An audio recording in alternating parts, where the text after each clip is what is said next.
What is up, everybody? What's going on? The Sixers get the W. Unbelievable game. We're going to break it down. The worst of times, it was the best of times. The Sixers move on to the first round, taking on the New York Knicks. Saturday, 6 o'clock. We're going to talk everything, player of the game, grades, and more. Joining us, he is Tiago. What's going on, man? It's been a minute. What's going on, Chris? How you doing, man? Yeah, I feel like I watched half of an NBA season in tonight's game. It was packed all in 48 minutes. Highs of the highs, the lows of the lows. I thought that the Sixers' compete level late in the game was about as well as you would want a team with championship aspirations to look, man. They got punched in the face in that entire first half. And they came out swinging, man. There's a lot to talk about, but I thought, man, we hadn't seen that from a Sixers team in the playoff in a while, right? We talked about Heat in the past, Boston, whatever. They really, really fought for tonight's win. Kudos all around. Tiago, what if I told you a chicken promotion could wake up an NBA franchise in the playoff? ESPN presents The Chicken Game, a 30 for 30 brought to you by Toyota. That's what we're going to be talking about because it was night and day. As soon as they got the brickin' for chicken in that third quarter, everything changed. The momentum. And, I mean, my first reaction is Nick Nurse and his shifts of kind of giving the Miami Heat different looks with Embiid at the top of the key, bringing up the ball. This was it, man. Maxey was passive. Embiid was barely functional until the final fourth quarter. The role players were non-existent in that first half.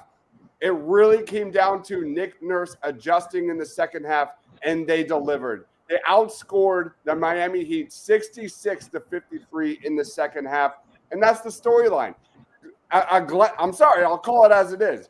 A Glenn Rivers coached basketball team loses this game by 20 points or more, as we have seen in years past. Also joining us, he is Pat from Ambler on X. What's up, man? What's up, my brother? What's going down?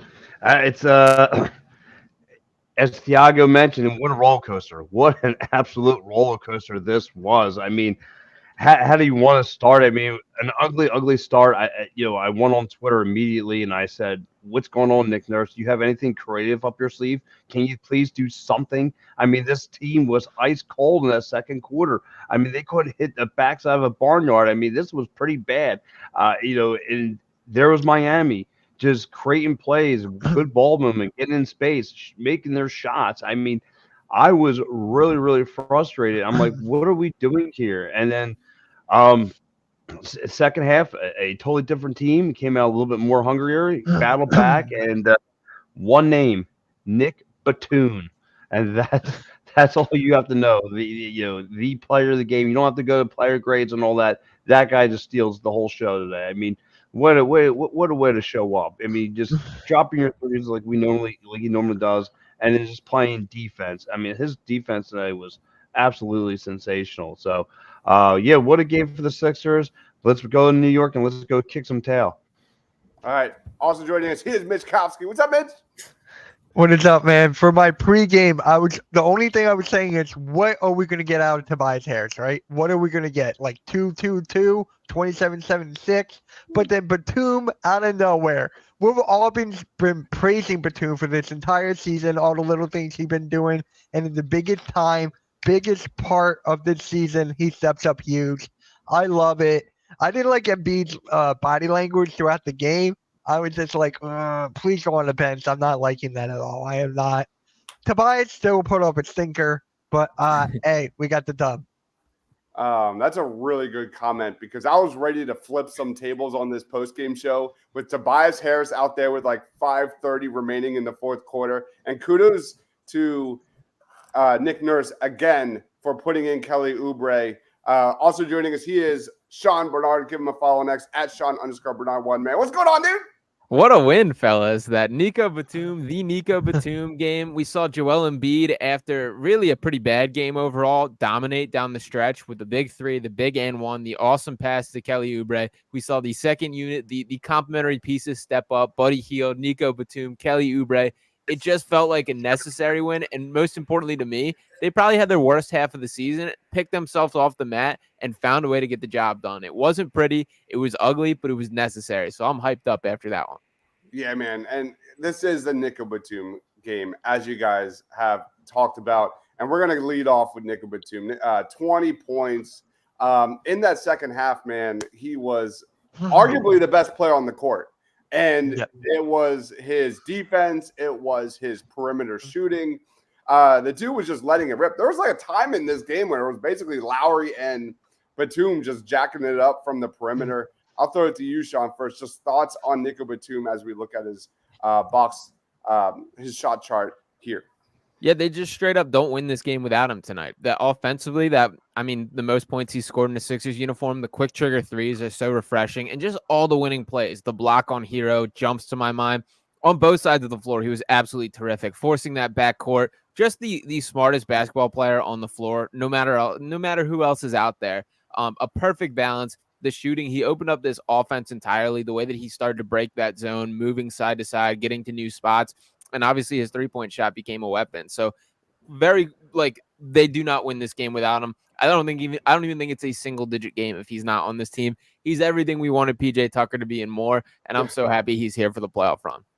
Nico Batum has done more in one important game than Tobias Harris has done his entire career. You cannot dispute that. And this is a guy who could be retiring this offseason. He could be just chilling, playing some Xbox. But in a game where effort was just monumental, he was just outplaying everybody. You know, some players won it, some don't care. Nico Batum wanted it more. Tiago, what was your thoughts on Nico Batum? Yeah, just fearless, man. Like when you're playing Miami, you're playing Eric Spoelstra, you got to show up and you got to fight. And I thought that the Sixers in the first half, a lot of guys in the court, like Maxey in particular, weren't ready for it. They looked hesitant. They were playing slow. They were playing not to lose. And I think a guy like Nico Batum kind of just let the nerves settle a little bit within the team. I think Sean touched on a very interesting point, right? The zone. You need guys within the zone that can move into soft spaces, they can get into open spaces and shoot when they get the ball. I thought that was the main key to Sean's point, is that ball's in my hands, man. I'm going to let it fly. He's got that kind of no dip release, right? Just have to bring it down and pull it back up. And I thought that was huge. I think the turning point here that needs to be called out is the fork in the road moment for the Sixers, which is 4 minutes left, right? Tobias Harris is on the bench and he's not coming back. And I think that the Sixers, if they want to move forward and they have championship level aspirations, like that's the guy. You go with him to start. You don't need to wait till the second quarter to bring him in. You don't need to wait to be down 20 to bring him in. Like he's the fit around Joel Embiid. And I think that the Sixers have played around too much with that kind of dynamic. And I just think that at this point in the season, you got to lean into the guys, man. You got to lean into Batum. You lean into Oubre. You lean into Lowry. Those are the guys that are the fits that we're looking for next to Joel or next to Tyrese. I thought, we can talk about later. Lowry's the same thing. Late in the game, he's making the plays that we usually don't get from Tobias Harris. So overall, yeah, absolutely phenomenal Batum game. Like there's no questions about it.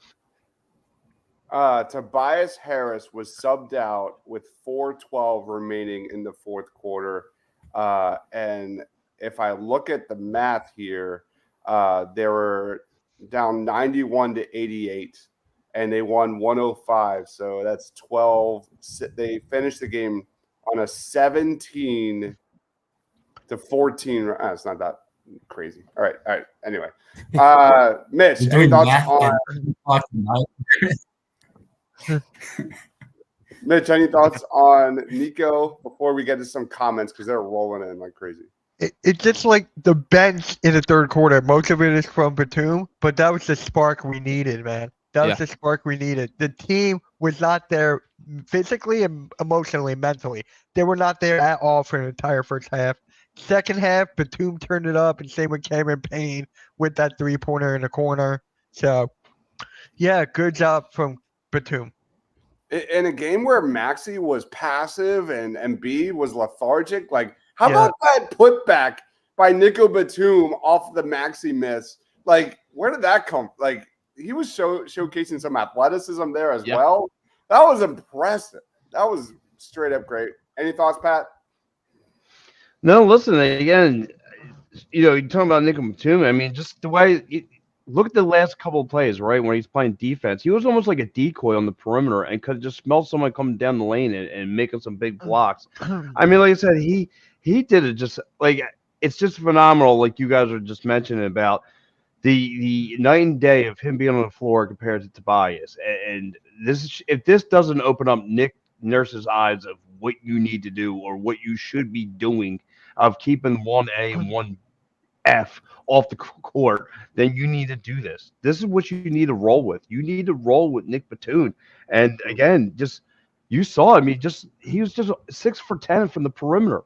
I mean, the dude was lights out tonight. So again, and he had a nice little mid-range game. I mean, however, like Sean said, if it wasn't for him, you lose it. And look at that first quarter, right? That first half, you're playing precautionary basketball with Joel Embiid. Joel Embiid playing very cautionary because of the knee, and it was like effective with Nicolas. And then all of a sudden, the light switch, and Nick said, "You know what? I'm going to take over this game," and hell, he did. Yeah, when you look at like Maxey and you look at Lowry, like outside of that, they don't have a lot of guys that can break the zone, and I think Batum is one of those guys.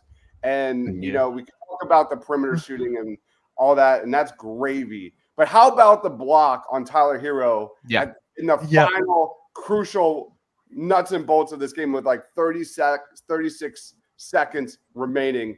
Batum delivered on both ends tonight, man. It was amazing. Chris, on that note, like Nurse made that switch because Hero was eating up Oubre late, and he made that switch on Batum, which was the key. Like, so it's a little bit of Nurse's fingerprints, and it's Nico Batum's to what you said, like making the defensive play late in the game, like being reliable to win your game defensively. That's massive. Yep. All right, let's get to some comments, guys. If you're watching us, please be sure to like and subscribe, all that fun stuff as always. Chris says, I do not want to face Miami again. Their zone D is a problem, as we have talked about all week long. I mean, the play-in is wild, right, guys? Like, this, I don't know. Call me crazy, but this looks like two of the top teams in the conference. Absolutely. We'll be seeing in a few weeks. Absolutely. Yeah, it's kind of a bummer how it aligned, but like this is what everybody wants. Is it wants to be a Sixers next round, and it should be a Celtics Heat first round. That both those teams, I think there is some upset potential. The Sixers I give significantly more because I just straight up think they can beat this Knicks team. But the Heat, don't count them fully out against this Celtics team. They've done it before. And like really, if I'm ranking the most dangerous teams in the Eastern Conference, that like my top three would be Celtics, Sixers, Heat, and then Knicks for me is kind of the way that I would break things down. So it is unfortunate they're both in the play-in, but makes for some awesome hoops. All right, guys, buckle in because this is probably going to be a longer post-game show than we usually do. This is going to be a while. Quentin says, boom, boom, Batum. Au revoir, me. I get the out of here with this tough guy persona with Jimmy Butler, like pretending his knees bothering him all game long. I'm done with Jimmy Butler, man. I'm a Jimmy Butler guy, but I got sick and tired of him being over dramatic. That's the NBA nowadays, man. That's the NBA. How about the face at the end? People just completely afraid of facing this guy all day and all week, really leading up to this. Blow my mind. This dude's 5-11 in elimination games. That he's a good player. This is not Michael Jordan. Like he's Jimmy Butler. He's not like. It blows my mind the reputation versus the actuality of this guy. He's a good player, yes, but not a guy that you should be actively fearing the way I see people do. I just want to be clear. That Miami Heat offense is utter garbage. Yes. Utter garbage. And they should have been up 20, at least 20, if that offense was somewhat mediocre. They've got an amazing coach, probably the best X's and O's coach in the NBA. They have a great player in Jimmy Butler. Outside of that, this team's so overhyped, man. And F ESPN for overhyping this team as well, too. I was getting sick and tired, especially the refs. Like, all of that. Like, how many calls did that Miami get? Whereas Maxey and Lowry are getting just destroyed every possession and get nothing. Anyway, all right. I need Allah. I need King Scott back. Come on. No. Give me Kevin Harlan. Give me Kevin Harlan. Oh no. Trade him. Put your 2 weeks in Mike. You're fired. I don't want to hear you and your Sixers right. All of a sudden you want to hop on the band. You're fired. Put your 2 weeks He in. was in my live. He was in my live chat. He was in my live chat complimenting the Sixers. Get that clown out of here. Mike says, "What's going on? Big win, big win." Philly had a very rough hour about 90 minutes ago. It was bad. Sixers in 4. Maybe we'll touch on the Knicks in a little while. Yeah, that's. I don't know about that. It's gonna be tough. It's gonna be tough. Yeah. I'm not one of those like it's gonna be an easy victory for the Sixers guys. Miami will win, though. Whoever they play next. Ball pressure and size on the defensive perimeter made the difference. I thought they also pushed the ball a lot better in the second half. Yeah. They were getting eaten up by points off turnovers in the first half. I think they only had 2 in that third quarter, which was really the turning point of this game. The Sixers outscored the Heat 30-23, but they only had 2 turnovers and they had 9 assists. And that was, I thought, it just flipped everything on its head. Shout out to campaign, Chris. Campaign minutes in the third quarter. Exactly. That was another great Nurse decision because Maxey was not playing well. And to your point, like he was the one to push the pace, get on the open court. He's been very good for the Sixers, man. Like I would not rule him out of the rotation in the postseason. I thought he was very, very good in the third quarter as well. Yeah. Marshawn is in the house. What's going on? Says my heart needs a break. Ellis says go Sixers, bricking for chicken. Change the game. Great game. Frickin' for chicken changed the entire game, man. I might go first for a player of the game, and Chick-fil-A will be my player of the game choice. Yes. There you go. I have to give Spo all the credit here. He gets the max. He is the best, man. That 2-3 zone, man, was brutal tonight. And I don't know how much it was the zone. I don't know how much it was just the Sixers not, just Embiid looking lethargic. And I'll be honest, I thought the offense was horrible. I thought they were not cutting to the basket. I thought there was not enough ball movement. They were missing shots they should have hit. They weren't taking shots they should have. Buddy healed, and like everything changed kind of in that second half for the better. It was a tale of 2 halves for sure. If I ever sign him, naming him Nicolas Batum. Batum player of the game. Never a doubt per Ryan. The Steve is in the house. The Batum. There's so many comments here. This is going to be a while. All right. We have a Knicks fan in the house. Without a doubt, JoJo's pass won the game to a cut. It was so fitting, right? Like, the ball movement was so bad, and I kept watching this game and screaming at the TV, like, move, cut, something. And it was arguably the biggest play of the game when Embiid found Batum cutting to the basket for the N1. That was absolutely massive. Barry's in the house. They actually played really well in the first, and then the Heat went to a very aggressive zone. There was too much iso ball by Embiid and Maxey. Needed to move the ball around. I agree. Nothing out of Tobias. Shocking. What's Iago? It's an evergreen comment. You can just copy and paste every postgame show. Yeah, man. Yeah. Even like we're gonna get to Embiid after this, because I mean, to his credit, he had 11 points in the fourth quarter and really kind of got his head out of his ass. But his moping and the body language and all that was a big problem in the first 3 quarters. Phil says, "Where's all the negative energy from Sixers Nation?" Keep those bookmarks because there was a lot of chatter going on about midway through that game. Absolutely. We got Nick the Stick. Wow. We're going out of avenue. When's the breakfast show happening? I believe it's Monday. Monday. Yep. Monday. Make sure to check that out. Steven, Sixers almost lost in the first. from wasting possession after possession when they had a chance to go up by double digits. I mean, the Heat couldn't hit anything. It was really brutal to watch. Oh, here you go. Monday, I'm back here on EOP. Smash the like button. Thanks, Charles. I appreciate that. For the sake of time, holy cow, we're gonna just move forward. Keep the comments coming. We're gonna move forward to Joel Embiid's performance in this one. I thought he looked hurt. He looked immobile. He wasn't reading defenses. How many years has this guy been in the league? And it's inexcusable for defenses to be like stealing the ball from him from behind. Like he just wasn't seeing the court. Like since returning from injury, 30.5 assist percentage. We didn't see that really until late in this one.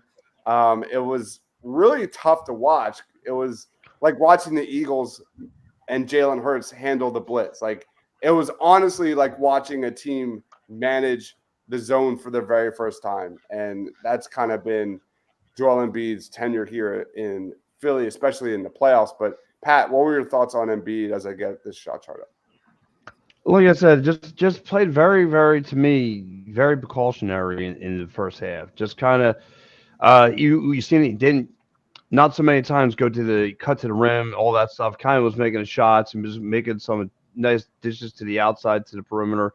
Again, just nice job for facilitating the ball. But that second quarter was everything for him, and he kind of got into his Embiid mode and really kind of took, just did his thing and played very, very well. And then he just played aggressive basketball, and that's where he's the most dominant. So I think he did a fine job just doing what he was doing, making his shots. Again, what did he put up? Just about 23 points. You know what I mean? So with 2 threes. So it is what it is. It's on paper you're looking probably for him to average close to 30 points. Again, still coming off that injury, still trying to wear off the precautionary. And listen, he'll be fine moving forward. So he shot 6 of 17 from the floor, but he was 3 of 5 in the fourth quarter. He had 11 points. He had a huge 3-pointer. He had that amazing pass to Kelly Oubre.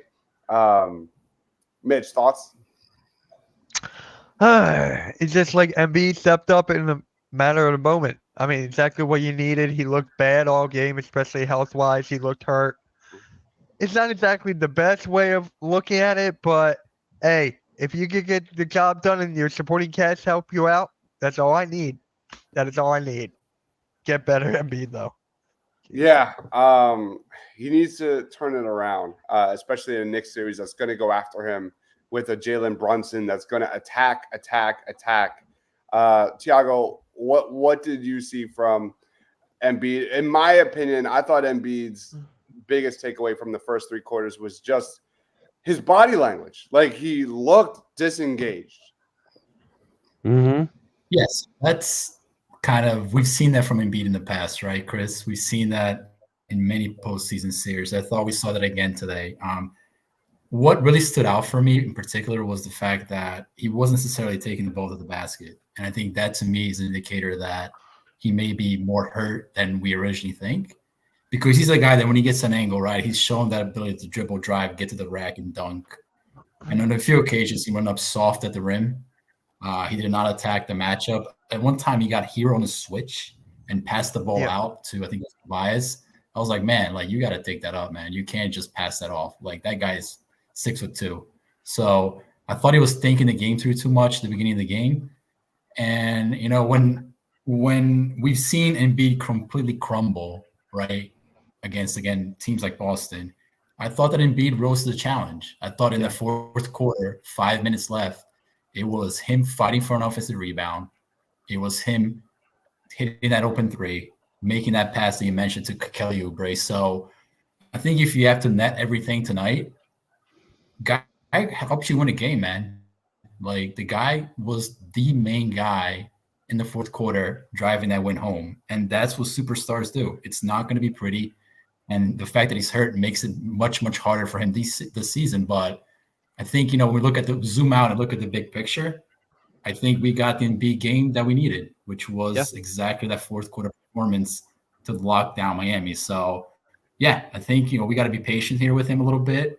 And to your point, Chris, yes, there are some body language issues, especially in contrast to Jimmy Butler, who's like screaming at everybody and their mothers out there. So it's a little bit of a give and take, but I think overall, it was a very, very good Embiid game to finish off the Heat. And to be fair, I thought Spoelstra did an excellent job bracketing Embiid in that free throw line area of the court, and the Sixers didn't respond really until that third quarter. Sean, what were your thoughts? Yeah, I'm with Tiago here, and I think, to be honest, I see this a little bit differently from you guys. That for starters, I didn't think he looked hurt. I think he looked out of shape, and I don't think he trusts the knee yet. I don't think it was an actual injury issue. Like a lot of those short rolls, those little bunnies that he missed, those are dunks in a normal Joel Embiid opportunity. Like those are ones that he either just doesn't misses, and normally he's just going up and dunking them. It feels to me like he doesn't have the trust in the knee to go up on it, not that it's actually injured. And I think the body language is very much tied to him being out of shape, that there was a ton of hands on the knees, breathing heavy. And to some extent, like, that's just how Joel is. And it's not the best like characteristic by any means. But to me, the biggest takeaway is for a guy that had a pretty bad first half overall, for a lot of the poor misses and opportunities like that, I thought he was great in the second half. But down the stretch, in the fourth quarter alone, he had 11 points, 4 rebounds, 2 assists, shot 3 of 5 from the field, 2 of 2 from 3. He had 3 turnovers on the game, which is frankly below his average per game, just 3, that he's 3.8 on the season for that. I thought his decision-making, that pass to Oubre, is like such a massive just example of his growth as a player to make that decision, to execute on it. And it really did change the game. And like that, the rebound that he got, that offensive rebound that led to that and one, like that was a gritty, hard fought play by Joel. I thought he was every bit the MVP that you want him to be when it mattered most. He's definitely still working through it, getting himself back into shape, and it's not ideal, the spot that he's at. But overall, I'm pretty damn happy with how he played tonight. Yeah, I thought he was forcing too much. He was thinking too much, and rightfully so. Like Spoelstra's a freaking evil genius. Yeah. Yeah. And by the way, like that zone defense that gave the Sixers team such issues, essentially it's like a boxing one on Joel Embiid, that they have a guy fronting him and facing him on every single opportunity. And it felt like what stunned the Sixers was that like they were too zeroed in on trying to get him the ball rather than just playing basketball. And like the adjustment from the Sixers end, it's you just got to get offense from other guys at that point, that you got to give up on it. If that's what they're so focused on taking away, then you just let them at that point and go attack in other areas. I don't think they did that well, and I think that was a tactical thing. But to me, like that was less about Embiid struggling and more about the Sixers just not being willing to change their mindset for that point in time, because they were constantly rotating, constantly baiting that little bounce pass to Joel that got picked off a ton of times. None of this I thought was like a Joel issue. It felt to me like a Sixers team-wide things, and it is a hat tip to Spoelstra because it was excellent tactical adjustment by him. Yeah, I'm just so happy we're done with the Heat. Yeah. As we said, like Sunday during the post-game show, like I did not want to face the Heat whatsoever. Conference finals, you never know. I don't know if I can handle that, man. That defense is built for the playoffs. That defense is built to give teams heartburn. And Boston's in for a fight. It's going to be very interesting. Yeah, I agree. Steven says playoff pain, Lowry, and playoff Batum. Shout out to Kyle Lowry, by the way. Gave the Sixers some big minutes in this one. Probably not going to do a segment on Lowry. Maybe we should. I don't. But Lowry had 7 points in 29 minutes. He only shot 3 of 10 from the field, which doesn't feel right. But he had 5 boards. He only had 1 assist, 2 steals. He was a +1. I thought there were times when Lowry was really the only guy giving the Sixers a spark, especially in the first half. Shout out to Kyle Lowry. Freddie's in the house. Yeah, Embiid was huge. Nurse kept him down a little longer than Embiid wanted to. I think the first 3 he made brought his energy back. I think he is still playing back into shape. Man, I love playoff basketball, man. It's great. He was mope Embiid for 3 quarters, but pushed through the 4th. Conditioning isn't there yet. That's a fact. Oh my God. I mean, he looked exhausted. And just kudos to Embiid. I mean, that's not on the resume of having 11 points in the fourth quarter in a big moment like this. So shout out to Joel. And and to Dodge, to your point, you were talking about Kyle Lowry. You thought he did a little bit more according to the paperwork. I mean, yeah, he did. I mean, just remember, like, look at all the steals he was coming up with. I mean, he was just able to read what the Heat wanted to do offensively. He was making some big plays there. Embiid is a high-low basketball player. He'll learn from this game. Great prep game when they face the Knicks. And I agree with Sean. Like, where was Nick Batum in the offense? Like, they're running a zone. That, like, you knew that was going to happen. Why aren't we seeing more inside-out game with Batum and Embiid? And we barely saw that in the first half. Anyway. Yeah, they were shooting from the perimeter. Like, to be unprepared for the Miami zone is inexcusable. Definitely. You know how you prepare for the Miami zone, Chris? How? You take Tobias Harris off the court and you put Batum on the court. That's what happened. There isn't much else to really do. It's get the guys who can shoot the ball and move and get into soft spaces of the zone, period. End discussion. That's what they did. Their brains did straight up spaz for a period of time there in that second quarter. That second quarter, bro. And there was a part where, like, if the Heat were, like, somewhat good on offense, like, this would have been a blowout. Like, there was a huge stretch where the Sixers could not hit anything. And Embiid needs to face, not turn his back, limiting his court vision. I look forward to the Knicks scouting report. We're going to be talking about that for sure. William, who has the better shot at beating the Heat, the Bulls or the Hawks? Probably the Hawks. I got to go with Hawks because Trae Young is back. The Heat should roll both teams. Yeah, right? neither. They should, but with Trae Young is there. Yeah. I'll give them the nod to Trae Young there. It's no coincidence the Heat zone started the moment Lowry took his first blow. I thought Lowry took a lot of shots in this one and got zero calls. By the way, not to be Mr. Ref guy real quick, but like that calling that wrap up at the end on that gave them the free throw. Like, I thought Lowry got wrapped up even worse the play before. Yeah. And in general, I'm a let the boys play kind of guy, but I thought for both sides there was a lot that just should have been called tonight. That there was not a shining night from the referees by any means. I get it's playoff basketball, but some of it was a little across the line. Yeah. Joey says, what's everyone's prediction for the series with Knicks? I'm actually one that's higher on the Knicks than I think consensus is. I'll say Sixers in 6. Yep, that was mine. That was mine. Yep. I think that's all of us across the board. Wow. I'll say Sixers in 7, but I could see New York winning in 7. I think New York it's going to be a tough series. Like New York, yes, they're missing Julius Randle. Yeah, but they are very, very, very good. I mean, the guys, the Jalen Brunson is a problem, a real problem. And I mean, the fact that you're not getting Randall only helps the New York Knicks. More Brunson, the better with that team right now. It's gonna be tough, man. We're still missing Tobias Harris, so what's the point? We're still missing him. All right. Wow. Chicago's up 40-22. 40-22. Yeah. Atlanta, Sixers in 7. It's going to be a physical series as we expect. They're going to throw bodies at Joel for sure. Quentin Grimes is gone. He killed us. I am not joking. Tiago, you loved yourself some Quentin Grimes, man. Yeah. Maybe next year we'll get him. All right, let's jump into Tyrese Maxey before we get into player of the game. Wow, we're already 34 minutes. We'll do Tyrese Maxey, then get into player of the game. Maxey, I thought, obviously struggled. 19 points, 6 of 16 from the field, 1 of 6 from 3. He had shots. He just missed it. He had 3 turnovers in this one within the first, 13 minutes, but didn't have a single turnover after that. So kudos to Maxey for just like the rest of the Sixers team, kind of getting it together in the second. I'll throw it to you, Tiago. What were your thoughts on Maxey? Not good. Not good. I thought that he played slow. I thought he played hesitant. I thought that he made some very poor decisions in the half court that generated turnovers and fast break points. I'm okay with the missed shots. I'm okay with the occasional turnovers.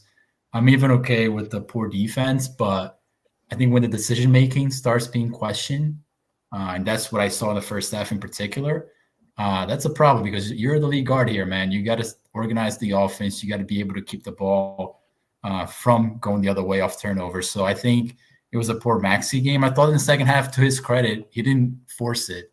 He played within the flow of the offense, right? We've seen Maxey take 25, 30 shots a game.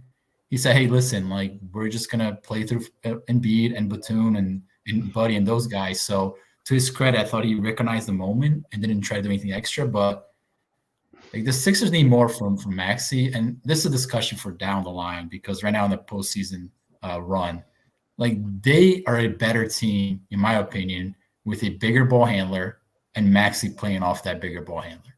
I understand Maxey has made leaps as a playmaker, but he's just not that player. And I thought that the Heat exploited that today, and the Sixers almost went down because of it. So he's got to be better, but I thought the second half he played more in the flow of the offense. I thought he just wasn't aggressive enough. Like, the Sixers clearly don't have the ball handlers. They don't have guys that can beat a zone. He's one of them. Why are you passing up the ball, man? Like, that was my issue with Maxey. Sean, what were your thoughts? Yeah, the decision making is the biggest concern of mine. That, like, because that's something that throughout his career has been terrific. Like, that's one of his biggest strengths is his lack of turnovers, him making the right call, and for it to be like some glaring bad decisions in this game, it is a concern to me.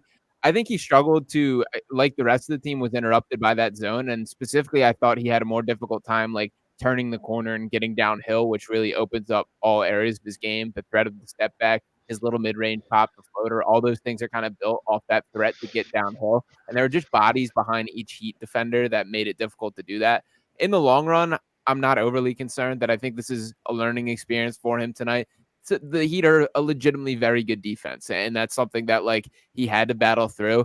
Wasn't a great game for him tonight. I thought he missed a couple, specifically around the rim, that he typically just finishes with. So overall, glad he can kind of take his lumps and move on. Very glad that the clock expired at the end of that game, because if that was off Maxey and ended with a Heat opportunity there, we'd have a little bit of a different conversation here. But the bottom line is I do think this one's going to be good for him in the long run, and not something I'm super concerned, but the decision-making at the top of the list for stuff that should be thrown on the film room. Yep. Quinn says, play Maxey with a bigger guard. And I think, yeah, we want to see more Maxey off ball going forward. Hopefully Lowry returns in 2025, but that's a different conversation. Mitch, any thoughts? Perhaps one of the worst games I've ever seen him when it comes to the, big time moments. He just crumbled with the decision making and shot selection. That's basically it in simple terms. Yeah, this was his moment too. Like, Maxey was literally why I was so excited for this one, for all the reasons why he's left off of, top 30 player rankings in the NBA. Like, I wanted Maxey to make his moment tonight, and it didn't happen, which I was a little surprised about. William says there's too much hesitancy from everyone getting the ball, passing up open shots. Cub would have helped crash the boards. Maxey was getting the S kicked out of him as he drove the lane and getting no calls. I mean, that's just every game. That's every exactly. Yeah. Maxey is still using Doc's playback and being passive and deferring. He was deferring, man. Even Oubre was deferring. It was weird in that first half. Pat, any thoughts before we get into player of the game? Yeah, and again, it just goes back to what you said earlier. I mean, they're playing a tough zone, Miami. Why didn't we? And we're all trying to sit there and trying to shoot from jack threes and all that stuff. And I get it, but like you said, nobody was real. And this is Maxey's game for him to start cutting to the rim and making plays at the cup, and he wasn't. Like, it was just stale. To me, it was just very stale. It's that 19 points. I'm still where'd that come from? But again, very, very cold, just like the rest of the team in that second quarter. Played a little better in the third, and just like you said, just his turnover ratio was obviously a lot different from what it was in the first, and like I said, it's just like you guys said, it's a learning curve. We've got to get better. Now this is, like you said, one of the toughest defenses you've had to face, and now things could get a little bit easier for you going against the Knicks and learn from this. So just take it as a learning curve, and everything should be up from here. Yep. All right, let's roll into player of the game.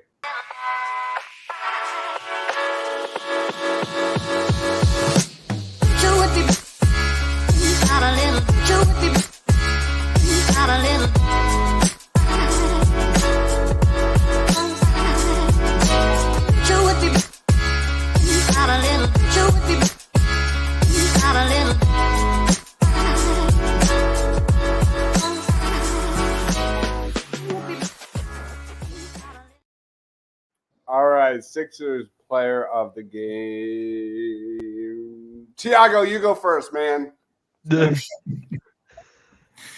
I'm not gonna take the obvious one, right? I'm gonna leave Batum to one of your guys. I'm gonna go with Nick Nurse. My guy Nice. Tech. That was Quinn mine. made a comment on the chat. Yeah, sorry, Mitch. Man, there's so many little Nick Nurse's fingerprints on this game, man. There's so many. Like, he really leaned into the game to make adjustments. He didn't just copy and paste the lineup throughout the game. And I thought that made the difference. I thought in the fourth quarter, right, we talked about all the points in the podcast, but I'm not just going to run back to the starting lineup and close this game out. He had a great feel for the game. He got the team up for the second half, and that made the difference, man. That is why the Sixers went after Nick Nurse. They don't win this game without Nick Nurse. They don't. They just don't. This team will collapse without Nick Nurse on a game like tonight. So he's my player of the game, coach of the game. This is like everything we wanted.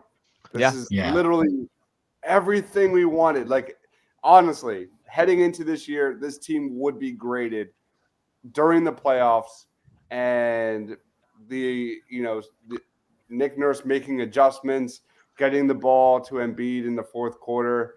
They did it. They did it. And obviously, we're going to get into team grades in just a sec.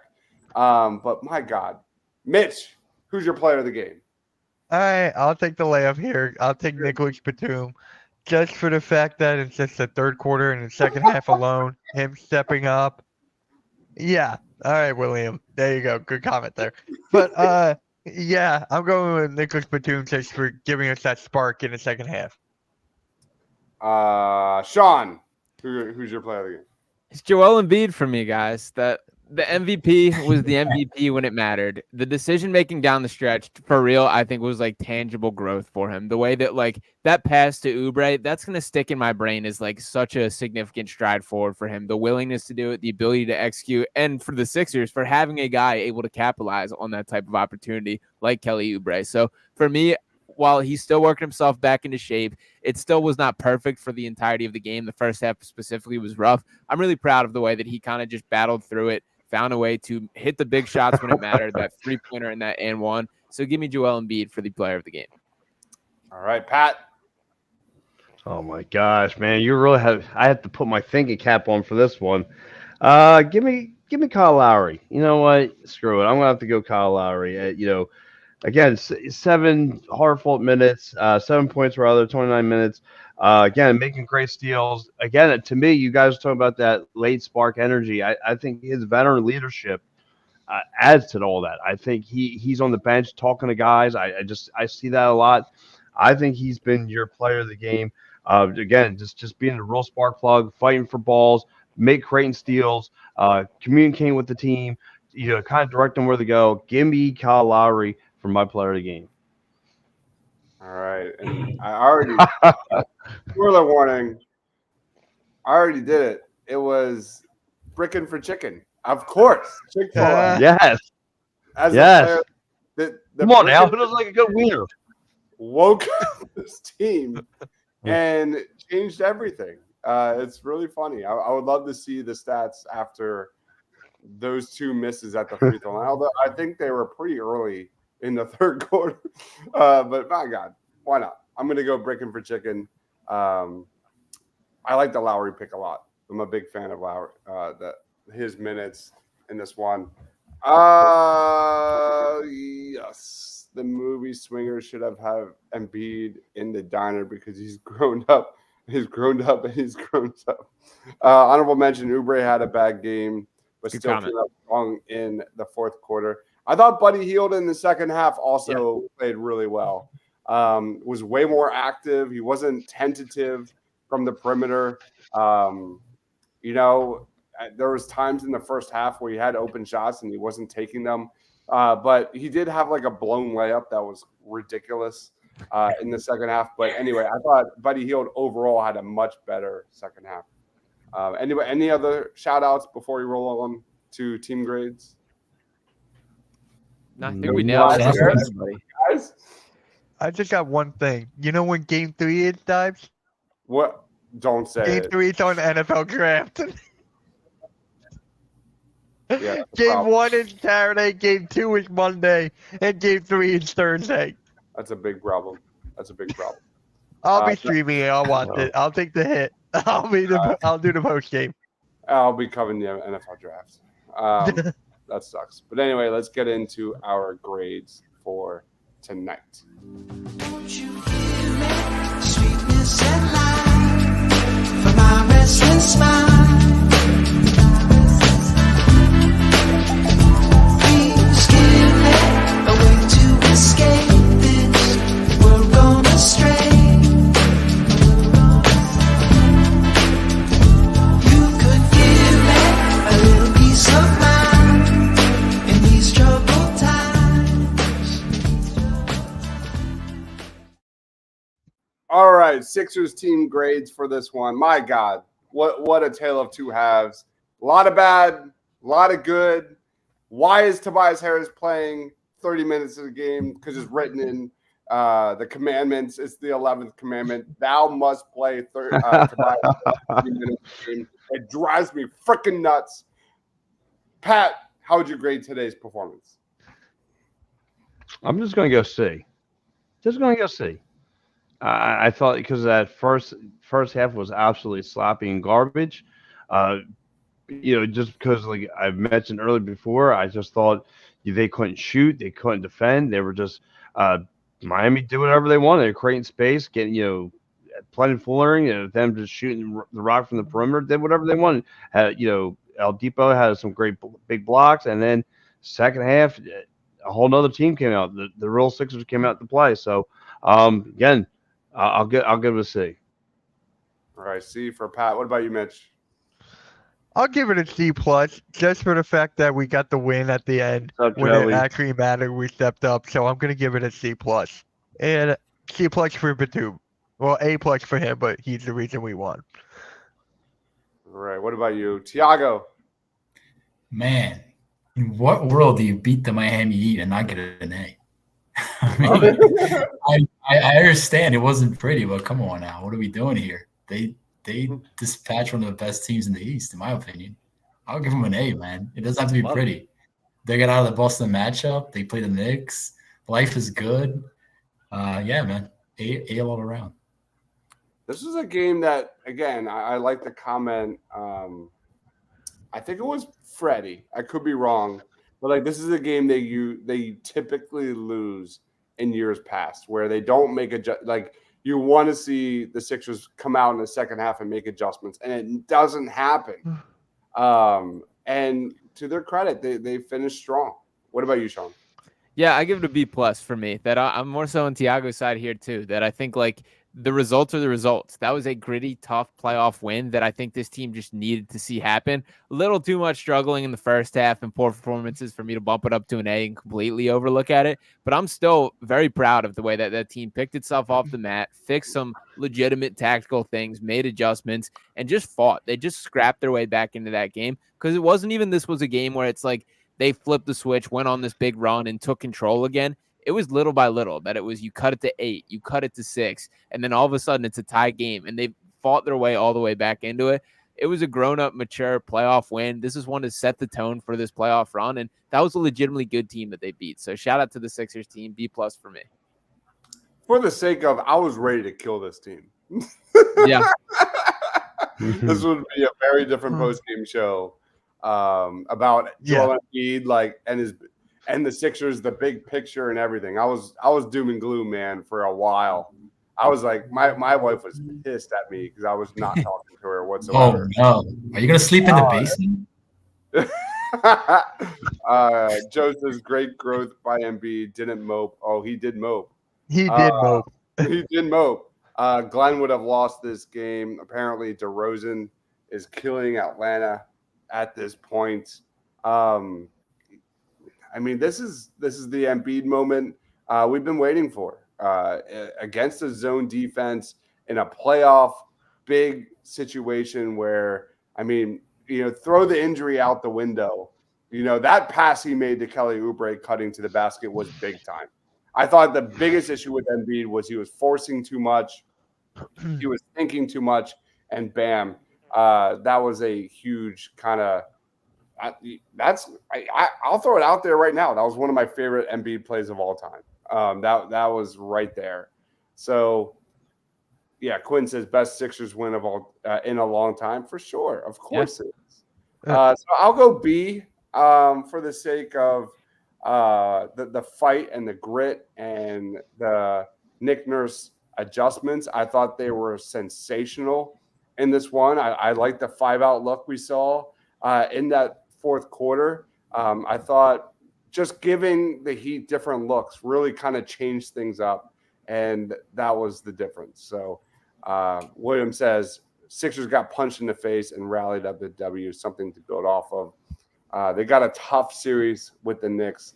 Let's close up shop here as we're getting close to an hour. I'll throw it to you, Tiago. Final thoughts on the Sixers W. Plug your shit, man. Time's yours, dude. Plug my final thoughts on the Sixers W. Great win. We talked about it. I think they are set up for an Eastern Conference final run. I think this team is loaded. I think this team has a lot of talent. I think this team is very well capable of beating New York. Go ahead, Chris. Sorry. I'm not gonna lie. My wife was like asking me questions about the game, and I was like, the first 3 quarters, I was an asshole. I was straight quiet. I was upset. I'm sorry, Tiago, to interrupt you, but I was right there with you. I was right there with. I was angry. I was angry. And that's why you're sleeping in the basement tonight. We've all been there. Don't worry about it. I'm not judging. There's no judgment here. But yeah, I think they're set up for a big run, man. And I think, I see this team a little bit different from past Sixers teams. I think they have the pieces this time to really assert themselves against some of the top teams like New York, like Milwaukee, and perhaps even Boston. I think this team, you saw it tonight, man. There's a lot of pieces to play around this team. So I think it was a good start, being that it was almost a catastrophic result. So I think overall, very, very positive outcome. And if you want to watch or read my stuff, you can follow the podcast here. And I also write for thespotup.com. It's a publication that I started that talked about the NBA and the Sixers. And I broke down the Miami's rim defense tonight, which was very, very good. Made a nightmare for the Sixers. So check that out. Yeah, Tiago's the best in the game, man. Such an amazing writer. Thespotup.com. Go check it out. And go follow him on X at TiagoPHL. Such a good follow if you actually want to learn about the game. Sean, you're up, man. Final thoughts, plugs? Yeah, we needed this one. I'm very glad that we don't have to do the same song and dance Friday and face off with a potential Celtics first round. So a little bit of extra breathing room, plenty to build off from just the momentum of this win. It's time to go to battle with the New York Knicks. And frankly, this team is proving why they're the type of team that you want to ride with. So I do think this is a different Sixers team. I think this was important for them to see this game kind of play out as they did, coming from behind, having that type of effort that it needed and real deal tactical adjustments. So I'm hyped up to see how far this thing can go. I'm going to be all over it from start to finish. You guys can follow me on Twitter at Sean_Bernard1. I also will be dropping over on Sixers Digest on YouTube a video within the hour as kind of basically gloating about Nick Batum's game tonight. So make sure to stay tuned for that. And check out Pick Swap Media and Fox Sports The Gambler as well. We'll be in studio 11 to 1 live with Mark Henry Jr. on Saturday. I also will be on air at some point between 3 and 6 hours tomorrow on the Daily Ticket. Man, you're a beast, man. Sean is one of the best Sixers Twitter follows there is, at Sean_Bernard1. William chimes in. Good post game. Off to play Dragon's Dogma. Do the Thief build with the Heavens Fury.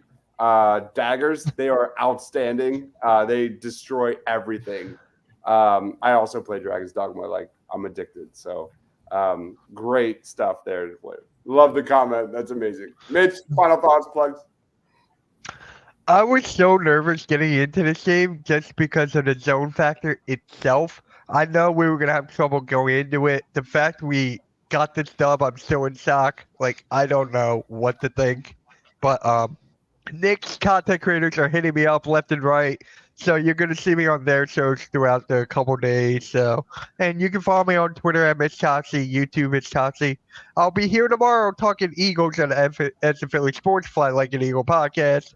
And yeah, Hardcore Sports Network. All right. Pat, you're up, man. Well, final thoughts and plugs. It's obviously, this team played a very, very tough Miami team. The team's been having their fits as of late.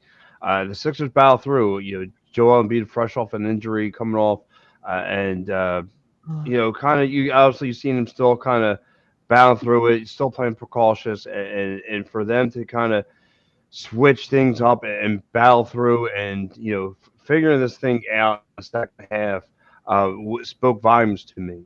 And I mentioned you get cruel and ugly, but the injury to me could have been one of the best things for Joel Embiid because usually by this time he's out of gas, he's all fatigued.